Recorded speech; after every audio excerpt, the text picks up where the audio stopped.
주의했어요.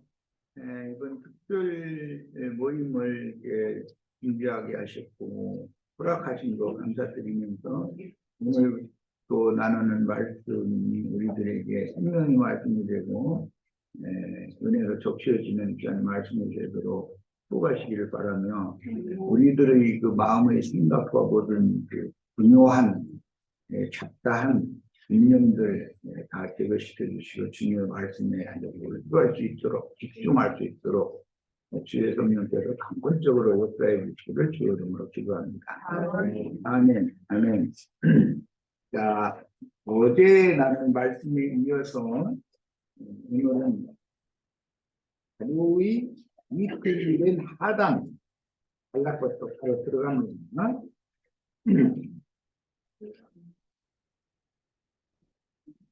너는 엿새 동안 무교병을 먹고 일곱째 날에 내 하나님 여호와 앞에 소매로 보이고 일하지 말습니다. 엿새 동안 무교병을 먹는데 성전에서 먹으라는 거예요. 각자 자기 장막에 가서 먹으라는 거예요. 이거 내가 지금 일부러 지적하고 시작하는 거예요. 가나안 땅에 정착한 이후의 사람들은 흔히 말하는 신약복음 예수 안으로 들어온 사람들은 복음을 믿은 사람들은 절기를 지키는 법이 애굽에서 정한 절기를 지키는 율법 절기와는 다르다라는 걸 지금 일부러 지적하느라고 그래요. 네. 그 다음에 3페이지로 갑니다. 7주를 세우니 곡식에 낫을 되는 첫날부터 곡식에 낫을 되는 첫날은 무슨 절기죠? 초실절이라고 그래요. 이거 내가 질문하고 내가 다 답변을 하면 이 질문하는 사람이 무한하잖아. 봄절기 중에 6월절, 무교절, 초실절도 들어가는데 지금 곡식에 낫을 되는 첫날이라는 말은 초실절을 말하는 거고 이 세상 교계에서 부활절이라는 거예요. 예수님의 부활을 기념하는 절기를 말하는 거예요. 지금 우리는 문자에 따른 율법을 실행하는 문제와 주님께서 율법을 다 이루셨고 율법을 완전케 하셨기 때문에 믿음의 법으로 그리스도를 믿는 믿음으로 교회 생활을 실행하는 것, 영적으로 이것을 적용해서 실행하는 것을 지금 에벨에서 말씀을 나누고 있는 중에 문장의 흐름을 잘 이해하시기를 바라요. 내가 지금 하는 말 이해하시겠죠? 네. 영을 따라 행하는 우리들에게 율법의 모든 요구가 이루어지게 하려 함이라 이제 신약에 이렇게 돼 있죠. 그러면 문자대로 절기를 지키라는 말이 아니잖아요. 그게 율법에 광야에서 지키던 율법과 가나안 땅에 들어가서 지키던 율법이 다르게 지시된 말씀을 내가 찾아서 일일이 읽는 거예요. 지금 문장의 흐름이나 내가 말하고자 하는 말씀의 흐름을 잘 이해를 하시기를 바래요. 말하고자 하는 의도 아셨죠? 문자대로 율법을 행해서 하나님의 영광을 이룰 수 있는 것이 아니고 영을 따라 행하는 우리에게 율법의 모든 요구가 이루어지게 하는 것이 신약 말씀이다 이 말이에요. 구약은 예표예요. 신약이 실상인 거예요. 자 이제 나갑니다. 대답을 안 눌러보니까 어제 집회 내가 2시간 했는데도 뭔 소리를 형제님이 했는지 아직 이해가 잘 안 된 것 같아요. 뻥한 것 같아요. 그만큼 아직 들을 기가 없다는 거예요. 자, 그 다음에 첫날부터 낫을 되는 첫날부터 7주를 세어 네 하나님 여호와 앞에 77절을 지키되 77절은 무슨 절이라고 그러죠? 네, 이렇게 대답이 나와야 돼. 77절은 오순절이라는 말이에요. 이것은 성령 강림절이라고 그래요. 오순절은 성령 강림절이라고 그래요. 초실절은 무슨 절이라고 한다고요? 부활절이라고 그래요. 네. 그러면 무교절은 뭘 기념하는 거예요? 네, 예수님이 장사 되신 것을 기념하는 거예요. 무덤을 기념하는 거예요. 이게 그걸 고난주간이라고 그래요. 그 다음에 6월절. 6월절은 예수님이 십자가에서 대속물로 죽으신 것을 기념하는 절기예요. 지금 뒤로 가면서 또 다시 말씀을 정신 차려서 들으시라고 그런 거예요. 자, 77절을 지키게 내 하나님 여호와께서 네게 복을 주신 대로 내 힘을 헤아려 자원하는 예물을 드리고 그랬어요. 여기 여호와께 복을 주신 대로 내 힘을 헤아려 자원하는 예물을 드리라 이런 예물 보고는 자원제라고 그러죠. 자원제라는 것은 스스로 원해서 예수를 믿은 이후에 주님 은혜가 크면 영이 감동을 받으면 내가 주님을 위해서 이렇게 헌신하겠습니다 라고 서원을 해서 서원을 갚는 제사를 자원제라고 그런단 말이에요. 지금 하는 설명을 잘 이해가면서 들으셔요. 자, 설명입니다. 이제 77절은 조실절 곡식 한 반을 제물로 드린 날부터 예수님의 부활부터 오순절까지는 실제는 49일이 지나고 훗날이 오순절인데 실제는 40일과 10일로 나눠져 있죠. 부활하신 날 이후에 제자들을 데리고 40일 동안 데리고 다니면서 영의 세계에 대해서 구약의 율법을 행하던 육신의 세계와 영의 세계를 가르쳐 주신단 말이에요. 40일 동안. 예수님이 사역을 시작하시기 바로 직전에 40일 동안 마귀에게 시험을 받으셨죠. 이제는 제자들이 사역을 시작을 하려면 제자들이 이 40일 동안의 시험 기간을 제자들이 이제 먼저 겪고 그 다음에 사역에 들어가야 되는 거예요. 항상 이제 그걸 양쪽에서 이루는 거예요. 40이라는 건 고난의 숫자를 말하는 거예요. 시험의 숫자예요. 그리고 나서 열흘간은 금식 기간이에요. 전심으로 금식을 하고 기도를 하면 50일째 되는 날 성령이 임하시죠. 몇 명에게? 120명. 네, 120명에게. 그게 곡식에 낫을 된 첫열매의 한 단이라는 거예요. 소실절 열매라는 거예요. 그러니까 그들만 주님의 제자들이고 아래 밟힐 만큼 많이 따라다닌 사람들이 있었지만 그들은 주님의 제자들이 아니에요. 이런 것들 잘 구분하셔야 돼. 이런 구분을 할 줄 모르면 어제 내가 타이타닉 호가 침몰된 이야기를 세상사 이야기를 일부러 들려주려고 한 것이 아니라 내가 지금 이번 특별 집회에 말하고자 하는 의도가 있어서 그걸 얘기를 했어요.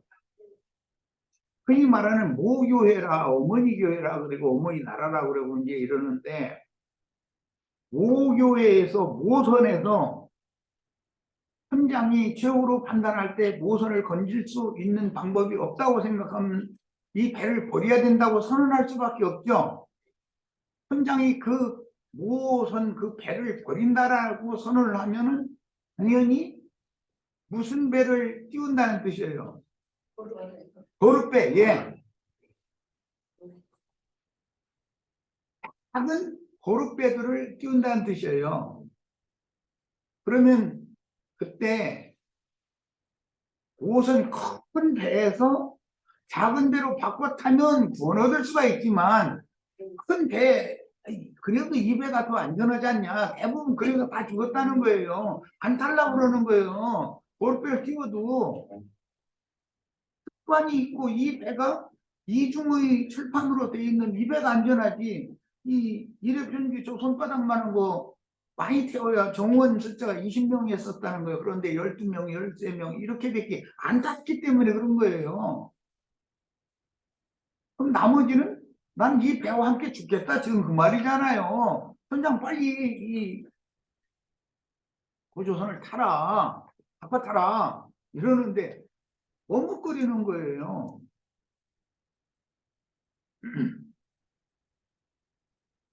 유대교 체제에서 예수님께로 나와야 구원이죠.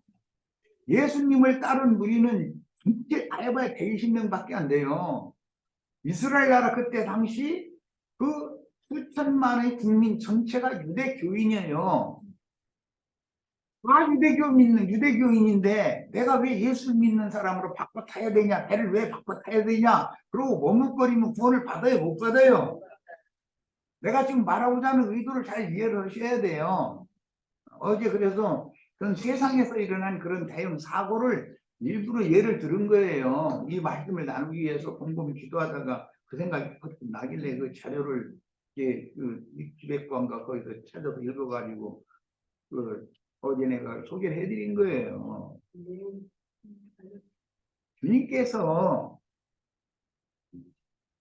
주님이 교회를 세웠는데 120명으로 출발을 한 거예요. 교회란 주님의 교회는 예루살렘에 믿는 이 수만이가 있다 그랬지만 그 수만이 주님의 교회가 아니단 말이에요.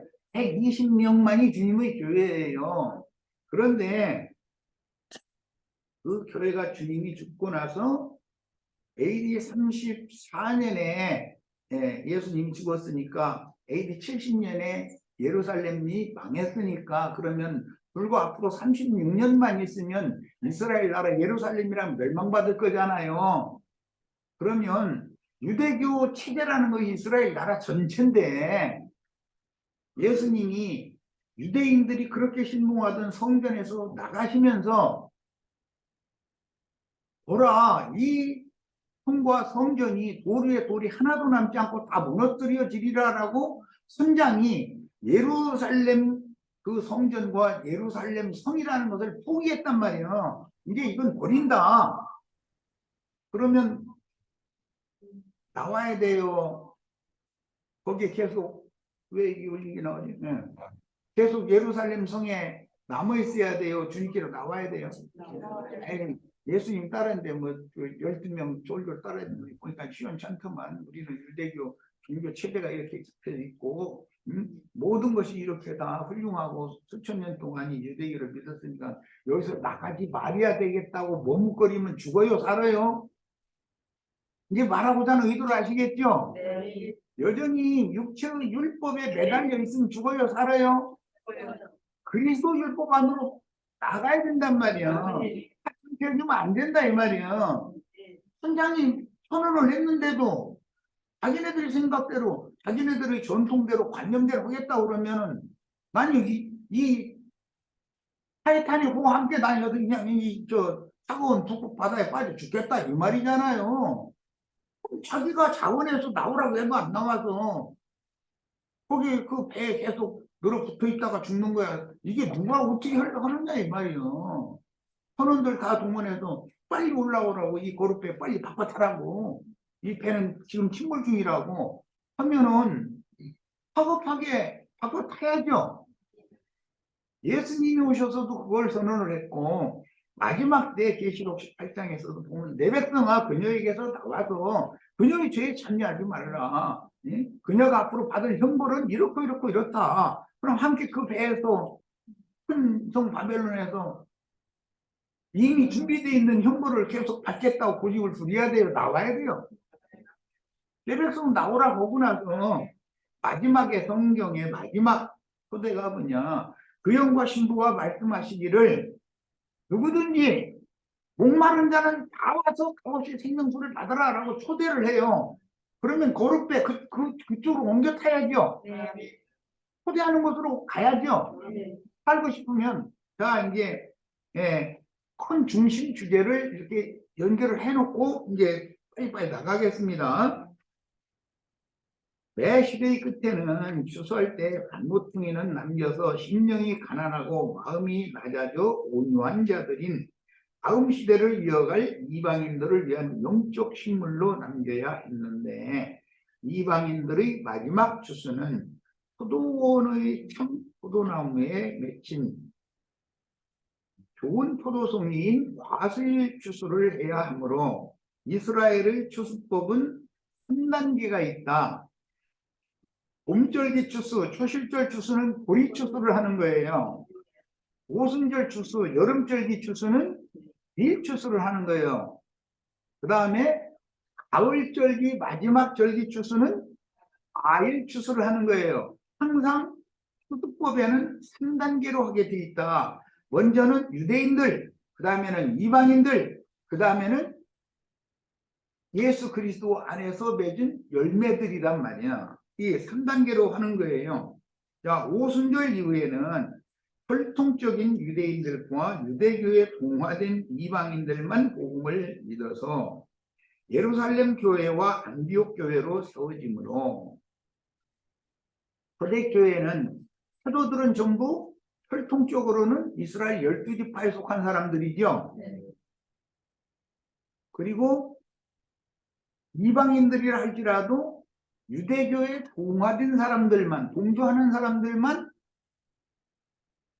예루살렘 교회로 시작을 하는 거예요. 안디옥 교회도 이방 땅의 교회지만 혈통적인 이방인들에게 바로 이 신약 복음을 전하는 것이 아니에요.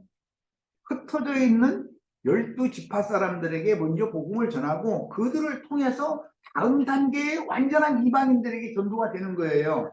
그래서 완전한 이방인들에게 전도가 된 이후를 이방인의 때다 이렇게 말하는 거예요. 그래서 아직은 유대인의 때에서 이방인의 때로 넘어가는 과도기가 있어야 되겠죠. 타이타닉호가 완전히 침몰하기 전에 바꿔 타고 정리가 돼야 된다 그 말이야. 네. 시간이 너무 없는 거예요. 지금 타이타닉호가 처음에 무너져서 이렇게 바닷속에 가라앉기 시작할 때는 많은 시간이 걸렸어요. 긴 시간이.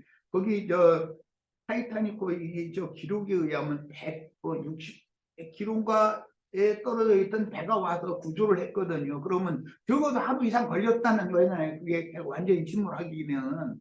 그러나 물이 많이 차기 시작하면은 금방 가라앉아 버리지. 그렇게 어제부터 오늘까지 이렇게 조금씩 가라앉던 그런 상태가 아니라는 거예요. 시간이 갈수록 이 속도가 빨라진다는 거예요.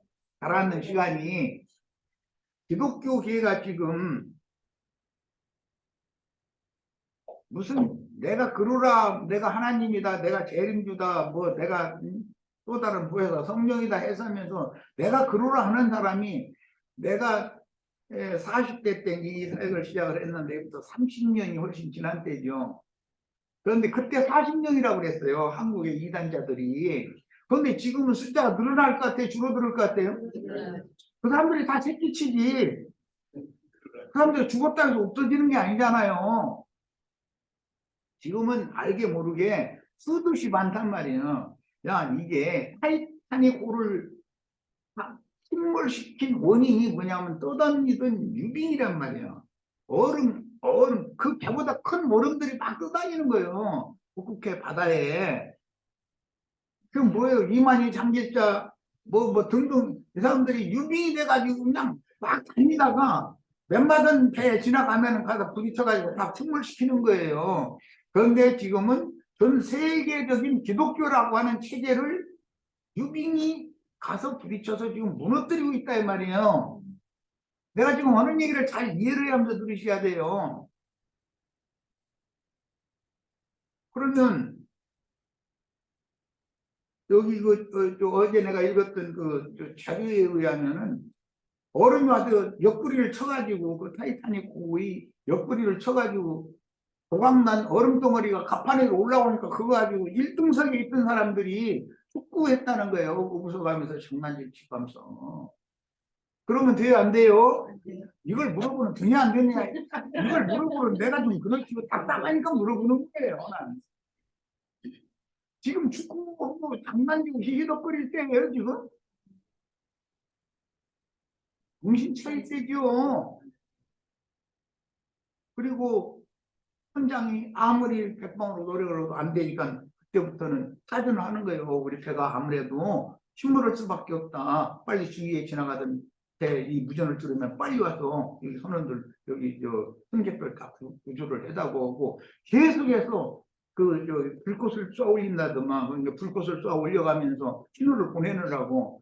그런데 제일 가까이 있던 배의 통신사는 맨날 며칠 혼자 근무하다 보니까 원래 그 선주가 두 사람씩을 줘야 교대 근무를 시켜야 되잖아요. 그런데 돈 아끼느라고 하나만 딱 준 거예요. 그러니까 혼자 그 맨날 며칠 업무하다가 지치니까 그 시간 딱 말고서 통신 장비 스위치를 딱 끄고서 잠들어 버린 거예요. 그 사람, 그 배 통신사가 두 사람만 있었었다면 하나도 안 죽고 건질 수 있었겠죠. 그 하루 사이에 달려오면 되는 68km인가 그 거리에 있었다는 거예요. 그런데 128km, 103km 넘어 있는 거리에 멀리 있던 배가 달려와서 그나마 건진 거 구명정에 탄 사람들만, 그 무호선에 타 있던 사람들은 그냥 가라앉아 버리고, 여기가 조사하고 있는 사람들은. 지금 내가 하는 말을 잘 윤곽힘을 가지고 들으시기를 바래요. 하나님께서는 그 종선지자들을 보내서 하나님의 메시지를 무선을 계속 때려서 보내는 거예요. 정신 차려라. 그 유비인 지금 떠다닌다 그런다. 그러면 항로를 바꿔라. 아래쪽으로 내려가서 유비인과 상관이 없는 안전한 지역으로 좀 돌아서 항해를 해라. 계속 메시지가 오는데 그 메시지를 수신을 왜 못했다고요? 1등석에 탄 사람들이 때로 몰려와가지고 통신실에 와서 나 이 배 타서 몇 시에 도착한다는 것 좀 지불을 해달라고 그 사람들한테 에워싸여가지고 통신사가 아무것도 못하는 거예요. 그게 계속 긴급 파전이 들어오고 있는데 그걸 못 잡은 거예요. 이런 일이 얼마든지 있을 수 있죠. 우리들 중에서도 있을 수가 있어요. 교회 중에서 돈품이나 있고 뭐 세상적인 어떤 직업이 좀 반반하고 괜찮은 직업 같고 그러면은 나를 뭘로 하느냐고 내가 뭐라고 누가 물어보지도 않는데 막 해가면서 응? 내가 판사니 검사니 뭐 대통령실에 근무하느니 뭐 어쩌고 저쩌고 해가면서 그러면서 유빙이 와서 배를 때려가지고서 얼음 쪼가리가 깨져가지고 파편이 튀어서 판 위로 떨어지면 허허허 웃어가면서 축구했다는 거예요. 그거 가지고 지금 그럴 때예요. 1등석에 탄 사람들 때문에 그 배가 많은 사람이 희생이 난 원인이다 이거예요. 맨 아래 3등석에 탄 사람들은 쾅 하고 부딪히면 놀래가지고 자다가 웬일인가 하고 갑판으로 다 올라와가지고 아우성 치고 그런데 선장이 그때 아무리 노력으로도 안 되니까 이 배를 버릴 수밖에 없다. 빨리 거룻배에 다 옮겨 타라. 그리고 모든 선원들이 선장의 지시에 따라서 거룻배를 내리잖아요. 조금 지나면은 기중지가 거룻배를 내릴 수도 없거든요. 사람 손으로 배를 내릴 수 있는 건 아니니까 사람 20명 태우고서 어떻게 사람 손을 들어서 그걸 내려놓겠어요. 아직은 기관이 작동할 때 거룻배를 기중기로 다뤄가지고 사람 태워서 안전하게 내려야 되잖아요. 그렇게 급박한 상황에서도 이 큰 배가 안전하지 그 손바닥만한 저것이 이 깜깜한 칠흑 같은 밤바다에 우리를 내려놓으면 우리가 산다는 보장이 어디 있느냐 이랬다는 거예요. 정신들 차리시기를 바래요. 오늘 우리 형제 자매님 이르는 특별집회에 참여해서 이런 말씀을 듣는 것이 하늘이 보내시는 메시지일 수 있고 메시지일 수 있다 이래요. 하나요? 선사에서 주위 지나가는 배들에서 유빙이 떠다니니까 그 항로를 바꿔라 하고 계속 무전을 보내는데 무전을 잡지를 못했어요. 엉뚱한 일이 바빠가지고. 우리 형제 자매님들 세상적인 거 땅에 속한 일 이런 것 때문에 마음이 막혀서 하나님의 나팔소리를 듣지 못하는 그런 괜한 결과가 일어나면 안 되겠기에 내가 지금 그래도 강조하는 바예요.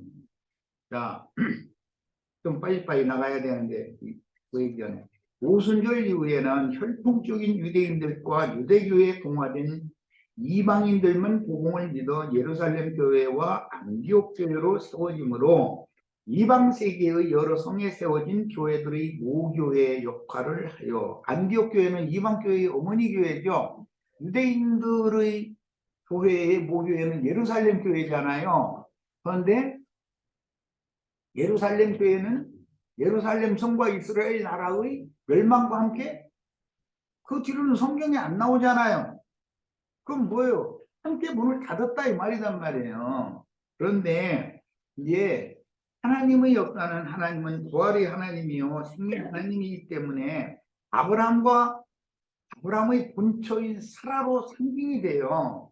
한 남자와 한 여자는 그리스도 교회를 상징하는 거예요. 이것은 다 상징이 아브라함과 아브라함의 첩들은 전부 다 세상에 주님이 세울 교회들을 상징하는 것이에요. 자, 그런데 아브라함의 본처는 사라죠. 사라가 아들을 낳지 못하니까 첩인 그 아갈이라는 여자는 일반 돈 주고 사고 팔고 하는 종이 아니라 시종이라고 그래요. 시종. 갈라디아서에 보면 시종이라고 되어 있죠. 종자가 종의 종자이기 때문에 자유자의 종자가 아니란 말이야. 사라는 그 아버지, 할아버지, 고조할아버지 대로 쭉 올라갈수록 다 자유자의 집안에서 난 여자지만 하갈이라는 여자는 종의 집안에서 태어난 여자단 말이에요. 그래서 시종이라고 그래요. 시종이 자식을 낳으면 종이에요, 자유자예요? 당연히 종자가 씨가 종이니까 후손 나면 종이 되겠죠. 그럼 왜 성경에서 이 시종과 자유자를 이렇게 중요하게 여기느냐? 죄와 사망의 법이라고 하는 율법에서 생명의 성령의 법이라고 하는 그리스도 율법으로 새 법으로 자유를 얻었느냐 이 말이에요. 영의 자유가 있느냐 이 말이에요. 이 사람이. 그래서 율법을 지켜야지 이런 생각이 완전히 딱 제거돼 버리고 주님이 완전하게 율법을 다 이뤘고 주님이 율법의 마침이 되셨다는 사실을 믿음으로 받아들였느냐 이 말이에요. 그러면 제자가 되겠죠? 네. 모든 은맹 이런 거 붙잡는 것으로부터 해방받아야 된다. 예수님은 우리를 죄로부터 세상으로부터 율법의 저주로부터 해방시켜 들어오신 거예요. 그게 구원자예요. 그런데 아브라함의 처 사라가 아브라함 앞에서 죽었죠. 그래서 아브라함을 무슨 밭에다가 사라를 무슨 밭에다가 장사 지냈어요? 막벨라 밭 두를 사가지고 거기에다 장사를 했어요. 사라가 장사된 그곳에 아브라함이 묻히고 이삭이 묻히고 라헬과 리브가가 묻히고 야곱과 레아가 거기에 붙였어요.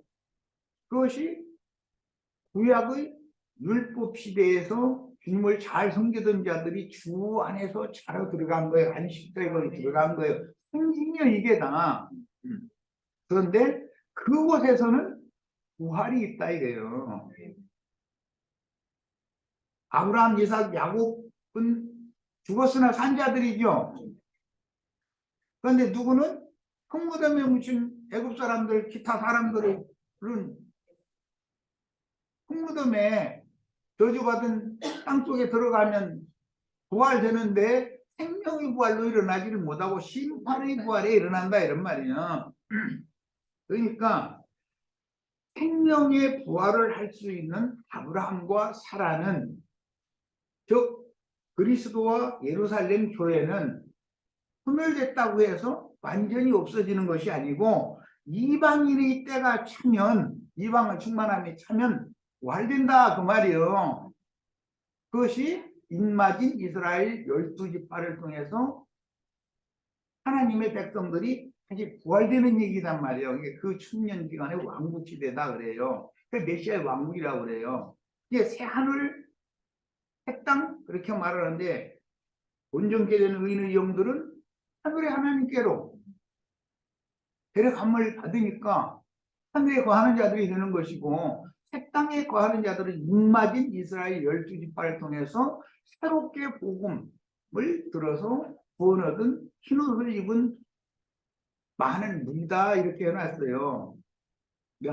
그래서 이것이 하나님의 경륜이라고 그래. 그런데 예표상으로 아브라함이 하가를 통해서 이스마엘을 낳았지만 그들은 곰의 자녀이고 광야의 여자에게 속한 자식들이에요. 그리고 아브라함이 늦게 하나님에 의해서 사라를 통해서 이삭을 낳았어요. 그들이 정통 예수님, 유대인 중에 유대인은 예수님이죠. 예수님은 이방인과 결혼을 먼저 하는 게 아니에요. 반드시 유대인과 결혼을 해요. 그러니까 예루살렘 교회를 먼저 세워야 되는 거예요. 그리스도 교회가 먼저 세워지는 거예요. 이방 땅의 교회가 세워졌는데 안디옥 교회가 이방인 땅의 교회지만 실제로는 혈통적인 이방인들이 아직 아니다. 이게 전부 흩어진 유대인들이지. 12지파에 속한 사람들이지. 그럼 그때까지는 가독이다. 이게 완전히 이방인의 때로 넘어가는 게 아니단 말이에요. 이스라엘 혈통적인 유대인의 때에서 이방인의 때로 넘어가기 위해서는 과정이 필요하다. 이게 과정이. 자, 이방인의 교회 시대에서 이스라엘 12지파로 말미암는 회복된 새 땅 백성들의 새 시대로 넘어가려면 과도기가 필요하겠죠. 그때 오선이라고 하는 세속교계는 지금 가라앉기 시작한단 말이야. 유빙들이 떠다니다가 사방에 쿵쿵 부딪혀가지고 해를 산산조각 만들어버리는 거예요. 그러면 세상 교회라는 건 파손되고 가라앉게 돼 있어요. 그때 종들을 보내서 긴급한 나팔을 불게 한다는 거예요.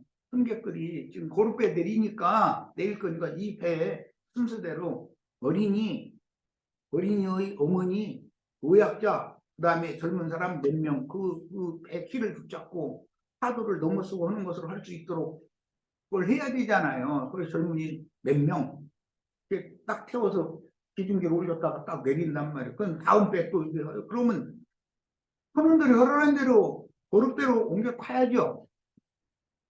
아니, 나 이 배가 더 안전하고, 이 배는 큰 배고, 저건 손바닥 많은 배인데, 저 손바닥 많은 배 저거 타가지고서 돈 받을까 싶지가 않다. 사람이 많고 적음에 따라서 판단하면 돼야 안 돼요. 인간들이 지어놓은 종교 조직이 아무리 거대해도 세계적이라 할지라도 거기에 머물러 있으면 죽는단 말이야. 지금은 이렇게 화급한 나팔을 불어도 눈 하나 꿈쩍을 안 해. 얼음 조각이 한 개도 막 이렇게 붕 떴다가도 얼음 조각이 떨어지면 그걸 축구에 때다 요동하면서 누가 1등석에 탄 사람들이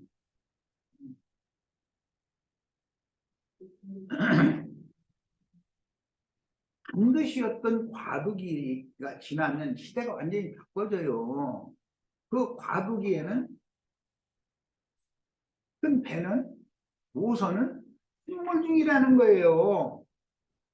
그러면 거룻배 시대란 말이에요. 그건 짧죠. 하루만 지나면 거룻배에서 어쨌든 하루만 견디면 120 8km인가 그 떨어진 그 지나가던 배가 무선을 송신을 해가지고 전속력으로 달려가지고 그 하루 지난 다음에 와서 보니까 거룻배들이 둥둥 떠다니고 있으니까 다 그걸 건져냈다는 거예요. 시체와 거룩 그저 사람들을. 나머지는 거룻배에 내려오지 않은 사람들은 그 배와 함께 이미 수장이 됐고 어젯밤에 다 잘 판단하시기를 바래요. 지금 내가 지금 말하는 의도를 잘 이해하시기를 바래요. 네, 이게 지금 이 말씀을 절기의 마지막 절기 말씀을 증거를 하면서 계속 기도했는데 그걸 딱 떠올려 주시더라고. 타이타닉호의 비극 그걸. 그래서 그걸 자료를 찾아서 내가 어제부터 지금 소개를 해드리는 거예요. 비유가 되지 않냐 이거예요. 창세기 25장 1절에는 사라가 죽은 후에 그두라를 후처로도 맞았다 이렇게 돼 있죠. 창세기 25장 1절에는 그두라를 후처라고 소개하고 있어요. 그런데 역대상 역대적인 이스라엘 나라의 역사를 기록한 것은 역대기죠. 1장 32절에는 그두라를 아브라함의 첩이라고 기록을 하고 있어요. 그러니까 사라가 아직 죽기 전에 그두라가 아브라함의 여자였다 아니었다? 아브라함의 여자였으니까 첩이죠. 본처가 있는데 다른 여자가 있으면 그건 첩인 거예요. 본처가 죽어서 하갈이 먼저 아들을 낳아서 육적 아들을 낳아줬어도 아브라함은 하갈을 본처로 취하지를 않고 아내의 자격을 하갈에게 부여하지 않고 그들에게 아내의 지위를 줬다 이거예요. 그러면 사라가 죽은 다음에는 그두라가 본처가 되는 거죠. 아브라함 집에 들어가는 거죠. 자, 유대인의 때 이스라엘 12지파의 때가 끝나면 그건 이제 과도기가 있어요. 지금은 내가 이제 과도기나 8월 또리를 얘기를 하는 중인데 12지파의 때가 끝나면 과도기 짧은 기간 지나고 해가 가라앉는 바로 직전 그 지나고 나면은 이방인의 때가 온다 이거예요. 그들하고 여섯 아들, 그들하고 아들이 많죠. 아들이 여섯이에요. 그래서 아브라함이 총 아들이 8명이에요. 이삭, 그들하고 여섯 아들에서 7명이고 하갈이는 이스마엘 하나가 있어요. 그래서 총 8명인데 하나는 종이에요. 자, 이삭은 사라가 낳은 맏아들인데 어머니 사라가 죽은 다음에 아버지가 그두라를 아내의 지위로 받아들여서 안방에 그두라가 들어갔어. 그러면 이삭이 자기하고 나이가 비슷하다 예를 들자면 그렇다고 해서 함부로 하면 돼야 돼요. 하갈에게는 여전히 종이니까 충분히 함부로 해도 되지만 함부로 한다는 것도 뭐 부탁되고 함부로 해야 하면 안 되지만 종은 종의 대우를 하면 돼요. 그러나 그들에게는 깍듯이 어머니라고 불러야 되는 거예요. 이게 법칙이에요.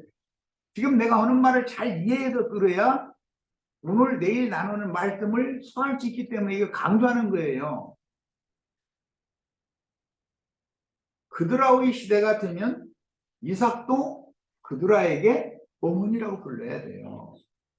어머니예요. 정당하게 법적으로. 자, 그러므로 혈통적인 유대인들인 사도들이 살아서 활동하던 초대교회 때는 기독교 교회는 초대교회로 돌아가자, 초대교회로 돌아가자 다 그러죠. 초대교회로 돌아가면 돼요, 안 돼요? 네.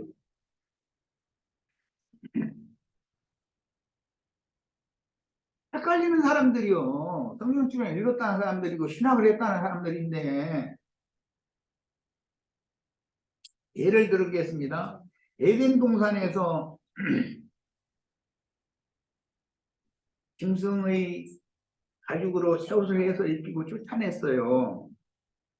그러면 그루도는 화염검으로 지키고 있는 그룹들이 지키고 있는 에덴 동산으로 돌아가야 돼요.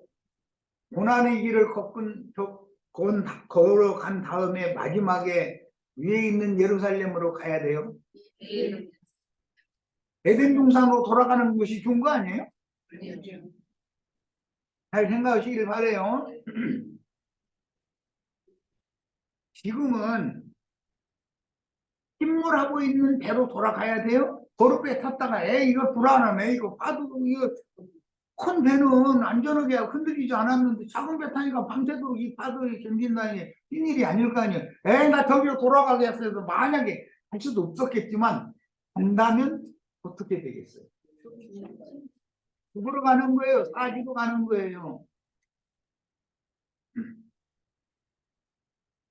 룻은 하나님의 땅, 축복의 땅으로 시어머니를 따라서 갔지만 오르바는 자기 친정 동네로 돌아갔다고 돼 있어요. 돌아가면 돼요, 안 돼요? 자, 이제 본론까지 거의 도달해가고 있는 중이에요.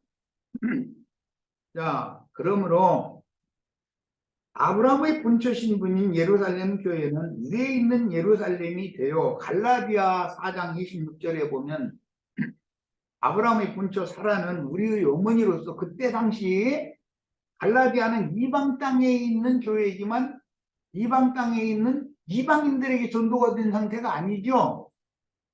이방 땅에 흩어져 있는 12지파 사람들에게 전도가 되어 있는 교회잖아요. 흩어진 12지파들의 이 교회가 초대교회 때단 말이에요, 그게. 그래서 초대교회로 돌아가면 되냐, 안 되냐, 아까 내가 질문한 거예요.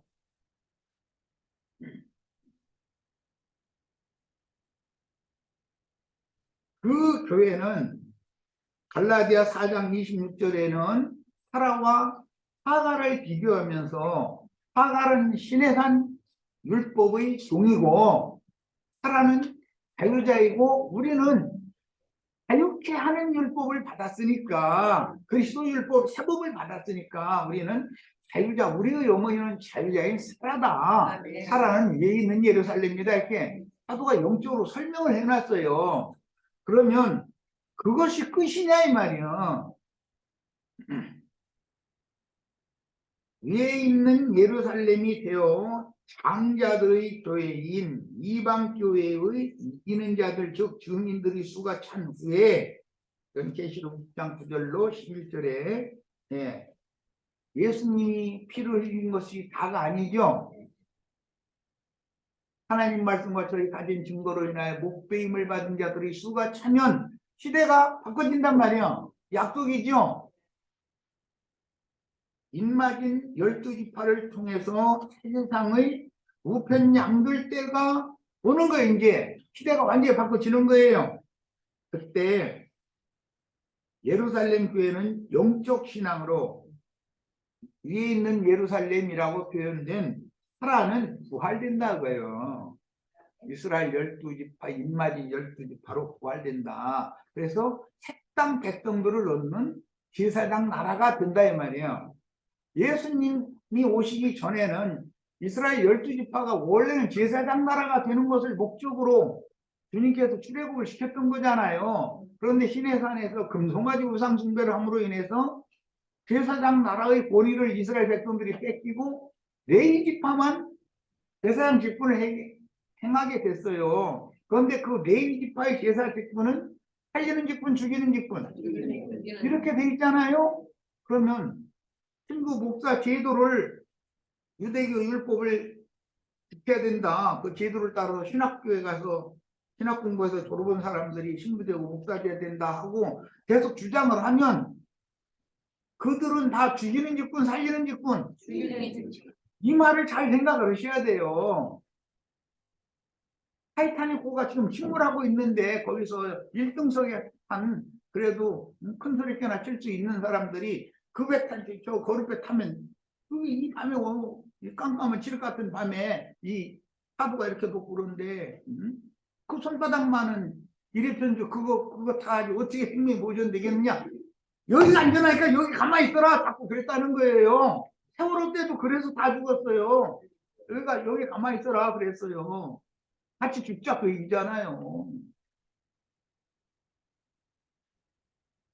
오늘날 목사님들이 우리 형제 자매님들 그 사람이 다 팔 불고 있는데 또 우리들은 어떤 날 팔소리 웃으리던데 당신들 가까운데 그 사람들 들어와서 이게 뭔 소린가 한번 물어보고 바꿔 타시오. 목사님들이 그렇게 하는 사람 봤어요? 여기서 나가면 죽습니다. 여기서 같이 죽읍시다 이러지. 내가 지금 뭔 말하는지 아시겠죠 이게? 말하고자 하는 의도가 거의 목표점에 달하고 있는 중이에요 지금. 네. 그 시어머니를 룻으로 보면 이방 나라예요. 룻으로 보면 야훼 신은 이방 신이에요. 모압의 신들이 아니니까. 그런데 신을 바꾸는 거잖아요. 갈아타는 거잖아요. 지금 배를. 이게 보통 문제가 아니다 이거. 이건 죽느냐 사느냐 결정한다 이 말이에요. 지금 여기에서. 오해 없이 잘 들으시기를 바래요. 이방인의 때 교회 시대는 사라의 때가 아니고 하늘에 해를 옷 입고 머리에 12면류관을 쓰고 발 아래에는 달을 밟은 한 표적의 여자인 이방인의 때이므로 계시록 12장에 갈라디아 소개를 조금 더 할 필요가 있네. 복음서 다음에 사도행전이 있고 그 다음부터는 1차 서신이라고 하는 성령의 편지가 성령이 교회들에게 편지를 보냈어요. 로마서에서 유다서까지 편지가 보내져요. 그건 1차 서신이라고 그래요. 항상 첫 것은 완전한 것이다. 둘째 것을 위한 것이다. 자, 계시록의 7교회에 성령이 또 편지를 보내는 둘째 것이 성령의 편지 중에 완성이단 말이에요. 그런데 계시록에 가면 하늘의 표적의 여자가 또 나온단 말이에요. 갈라디아서에만 있는 게 아니고, 그럼 우리는 이게 뭔 소리고 이게 우리가 들어야 되겠죠. 이방인들의 어머니는 하늘의 해를 입은, 발에는 달을 밟고 있고 머리에는 12멸관을 쓴 그 어머니의 아들이 되어야 철장 권세를 받는 자들이가 이렇게 돼 있는데, 그래야 되는 것이지. 한길자가 지가 어머니 하나님이라면서 갈라디아 4장 26절 보자에 가면서 안식일 지키고 구원받고 이런 소리 하고 앉았으면 거기에 가야 돼요. 거기서 도망와야 돼요. 이걸 물어보는 내가 자꾸 다짐을 하는 것은 이유가 있어요. 그게 다 타이타닉호를 옆구리를 쳐가지고 망가뜨려는 유빙이다 이거요. 그런 단체들이 그 큰 얼음덩어리들이요. 바다에 온 세상에 떠다니는 거잖아. 주님의 교회를 파손시키려고. 거기에 가면 돼요, 안 돼요? 얼음 타고 있다 해가지고서 구원받습니까? 얼음 덩어리 타고 앉았으면 미끄러져서라도 파도 출렁 미끄러져 떨어져 버려서 바닷물 속에서 가라앉게 마련이지. 이치적으로도 그렇지 않나 그 말이야. 그러면 그들의 소리만 들을 것이 아니라 하나님의 나팔 소리도 동시에 들린다. 선장과 선원들이 외치는 소리도 들린다. 이게 그들의 선장과 선원은 그 배를 운행하는 데 있어서는 최고의 기술자들이요, 아는 사람들이요. 그들은 마지막 고르배 하나 놔두고 선장과 1등 항해사 이상은 안 탔다는 거예요. 그들은 그게 전통이라고 그런지 이렇게 돼 있더라고요. 자료 보니까. 왜? 그 배가 침몰할 때 자신들도 바다에 수장되는 것이, 그것이 법칙이라는 거예요. 그들이 해양 학교에서 그걸 교육을 받았기 때문에. 그러니까 마지막 고르배에 할 수가 있어요. 그런데도 안 타는 거예요. 그래가지고 그들이 다 이제 그 순직을 했더라고. 그러니까 그들은 이제 영국에서 그 영웅 훈장을 그들에게 주소를 했더라고. 그런데 그렇게 되는 순교자들이 다 되시기를 바래요. 주님의 교회의 선장은 예수님이고, 우리들은 다 선원들을 보호하는 책임이 있잖아요. 사명감을 다 받으시기를 바래요. 이런 내가 비유의 말을 이렇게 해서 나팔을 부를 때 정말로 하나님이 열리시기를. 이것은 대와 계시와 명철의 신이 나에게 부어지느냐의 문제예요. 그건 세상사의 어떤 얘기로 내가 비유를 들어서 했기 때문에 혼동하시지 말고, 하나님이 오늘 우리들에게 말씀하시고자 하는 의도를 잘 새겨 들으시라는 거예요. 자, 그래서 이제 이방인의 때가 되면 완전히 이제 이방인의 때로 이제 그러니까 과도기가 지나서 거룩에 탔던 사람들이 구조선으로 완전한 배로 올라타는 거예요. 이제 거기 가면은 압력 빨리 덮어주고 따뜻한 걸 빨리 마시게 해주고 몸을 따뜻하게 하면 몇 시간 밑에 쭉 푹 쉬게 만들고 영양 공급하면 눈 뜨고 살아나잖아요. 그런데 그게 128km라고 되어 있어요. 거기에서 최대 속도로 달렸는데 하루 넘게 걸렸어요. 그 하루 동안은 거룩배에서 떠다녀야 되는 거예요. 정신없이. 그런데 그 추운 북대서양 바다에서 하루를 잘 견딘 사람들, 뭐, 그 이제 그 영웅강에 보면, 뭐, 어제 잠깐 그 얘기 했던가 안 했던가, 그, 아버지는 그 엄마 품에 있는 자식을 위해서 외투를 벗는다는 거예요. 아기가 빨리 죽게 생겼잖아요. 그러면 저기 아버지도 남편이니까 자기 아내를 덮어줘야 아내가 그 아기를 덮어가지고 자기 외투로 엄마를 살려놔야 자식도 살으니까. 뭐 이시적으로 보자면 자기 아내를 살리려고 그런 건 아니지. 실제는 자기 자식을 살려서 배가 끊어지면 안 되니까. 자기 자식 살리려면 엄마를 살려야 되잖아.